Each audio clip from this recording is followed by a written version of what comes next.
including a motor-rail carriage for cars being transported across Australia. Uncle Nat had reassured Hal that they'd see the locomotives when they arrived in Alice Springs the next day. Once on board the train, Hal found it was divided into areas. Their gold service tickets gave them access to the Outback Explorer Lounge, the Queen Adelaide restaurant, and their compartment with 2 fold-away bunks. As the Gann trundled out of Adelaide, buildings became spaced out. Hal spotted some sheep, but then they were gone. The trees thinned, then disappeared altogether. Foliage faded, and eventually there were more rocks than plants, and greater expanses of rust-coloured earth. "It looks like Mars," Hal thought as he drew the view. As the train travelled north, Hal found it increasingly hard to contain his excitement. He'd barely slept last night in his bunk, despite the soothing motion of the train. He was journeying towards a momentous experience. The day after they arrived in Alice Springs, he and Uncle Nat would be some of the very first passengers ever to travel on the Solar Express. The Solar Express was the winner of a global competition to create a futuristic train for a planet facing the challenges of climate change.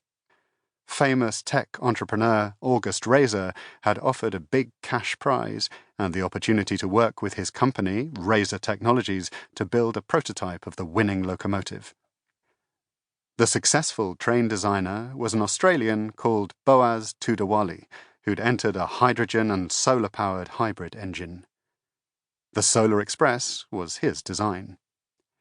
Hal had read about it in his dad's newspaper, then yelped with excitement when Uncle Nat had rung to tell him that August Reza had invited them to be guests on the maiden voyage of the Solar Express.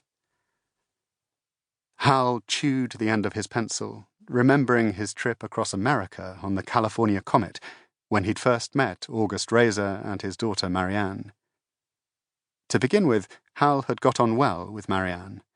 She drew comics and was good at it, but he came to realize that drawing was the only thing they had in common.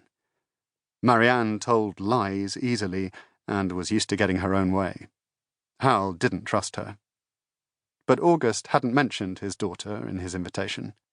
Hal hoped that meant she wouldn't be coming on the Solar Express. Taking his ruler from his pencil case, Hal drew a box around the picture he'd sketched of himself and Uncle Nat sitting in front of the window of the carriage. He put a thought bubble above Uncle Nat, and inside he wrote, "Finally, a train journey with no crime." He smiled as he added a vertical box to the left of the picture and inserted the caption, "The railway detectives were on the Gann, travelling to Alice Springs." It was funny how drawing a box around a picture and adding a few words made it look like the beginning of a story. He decided that if Marianne was coming on the Solar Express, he'd draw comics with her. He certainly didn't want to talk about what had happened the last time they'd met. "Vast, isn't it?" said Uncle Nat, taking a sip from his coffee cup as he stared out of the window at the intensely blue sky. "Do you know, Australia is wider than the moon?" Hal's uncle was a travel writer and always had an interesting fact to share. "Look! It's Iron Man." He pointed to a sculpture beside the tracks. The train manager's voice came through the speakers, telling them the Iron Man was created by the people who laid the 1,000,000th sleeper of this track, and Hal stared at the giant stick man carrying a concrete sleeper as they passed. "Are you going to write about the Solar Express?" he asked his uncle. "Of course! The Solar Express could revolutionize rail travel forever. What kind of a journalist would I be if I didn't write about it?" "I don't believe it!" a woman exclaimed from a booth across the aisle. "No one can be that lucky!" Hal turned and saw a woman with red lipstick and cropped bleach-blonde hair sitting opposite a man in an open-necked, short-sleeved shirt. His tangled blonde mop was scraped up in a topknot. A deck of cards lay on the table between them. The woman threw down her hand of cards, exclaiming loudly, "Kenny Sparks, are you cheating?" Kenny laughed, holding up his hands.